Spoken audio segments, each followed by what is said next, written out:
limits. It's not your fault, it's my fault. Senator Boxer. Thanks, Mr. Chairman. A lot of people are being maligned here, and I take great offense at that. They're not here, but they're being maligned.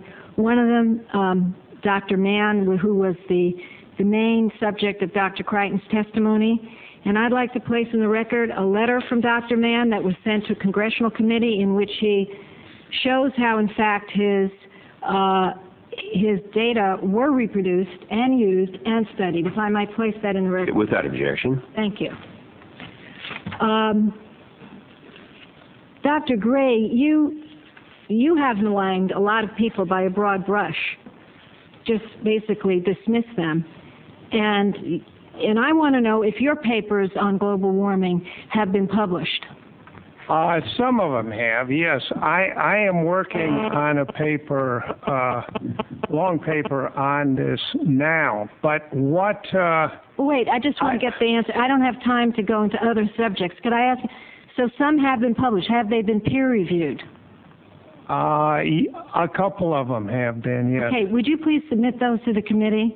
I have. I did send a number of papers. Okay, good, because we've tried to find some peer-reviewed studies of yours, not on hurricanes, but on global warming, and you say there are some I have written some things on it, but I've been involved with, I am working on that now. There will be, if they will accept it. There's also a slight bias about accepting papers that criticize. I get your point, but I'm asking you something I still don't have an answer. You have been peer-reviewed for your articles on hurricanes. Have you been peer-reviewed on your articles on global warming? Some have appeared. There was one appeared in a forum journal. Well, Mr. Chairman, I'm not getting an answer, so I'm going to move on.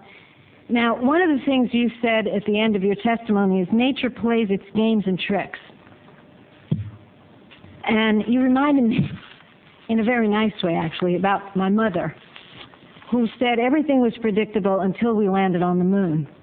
And she was convinced that that changed weather patterns and everything else. So it's very easy for us all to just say that. And, you know, in some ways, it's comforting to say no one can really predict it. But the fact is, would you not agree, Dr. Gray, that there are some very talented people who believe that global warming is a phenomenon and is occurring? I would agree to that, and the trouble with that is they don't know how the atmosphere ticks. Okay, they're modelers. Let's they're people that make assumptions that are not valid, and they believe them. They're probably honest people. Right. But Dr. Gray, I'd like to ask you this. You say people on the other side from you are wrong, and you say they don't know what they're talking about. Your attitude is not really very humble, but let me just probe you here. Dr. James Hansen, he's one of those people. He's the chief NASA Institute for Space Studies. He is best known for his testimony on climate change to congressional committees in the 80s that helped raise broad awareness of the global warming issue. He was elected to the National Academy of Sciences in '95. He received the Heinz Environment Award for his research on global warming. But you think he doesn't know what he's talking about on that? I'm glad you asked that question. James Hansen is a very bright, outstanding scientist. I have no doubt about that. He got his PhD on, I believe, on a runaway greenhouse effect of Venus. I don't know what he knows about the atmosphere. He's not trained as a meteorologist, and I don't know why the press goes to him so much. I don't know why he could come down here in the hot summer of 1988 before a congressional committee and make these claims. They're ridiculous. Do you know what he was trained in? Since you now trying to shatter his reputation, what was he trained in? What was his area of expertise that he was trained in when he was in school?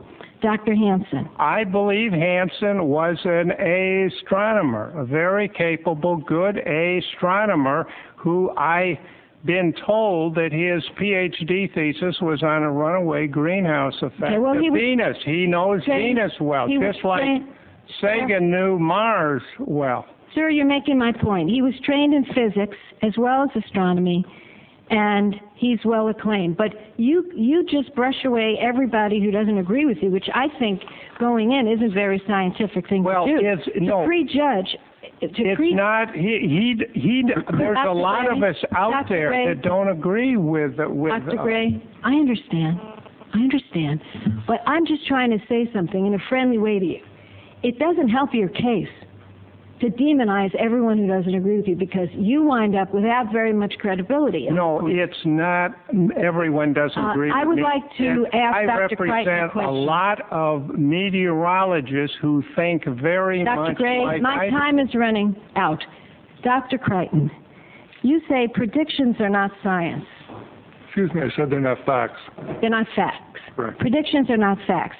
Do you think that there's room for prediction in weather science, for example? Dr. Boxer, Mr. Senator Boxer. Yeah, I think that the climate modeling is excellent. I've had a lot of discussions with the climate models about that.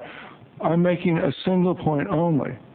It's a very interesting scientific undertaking. At the moment, the models differ one from another by 400%, which is an enormous amount. And all I'm saying is you can't use them for policy. Okay, but you are saying there's room for predictions in weather science. Yeah, you've heard Dr. Gray. We can make excellent. Well, I've heard a lot of people other than Dr. Gray, but thank you very much. And also, I'd like to put in the record something called Distort Reform, a review of the distorted science in Michael Crichton's State of Fear by Gavin Schmidt, if I could put that in the record. Without objection, Thank so you. ordered. Senator Thune.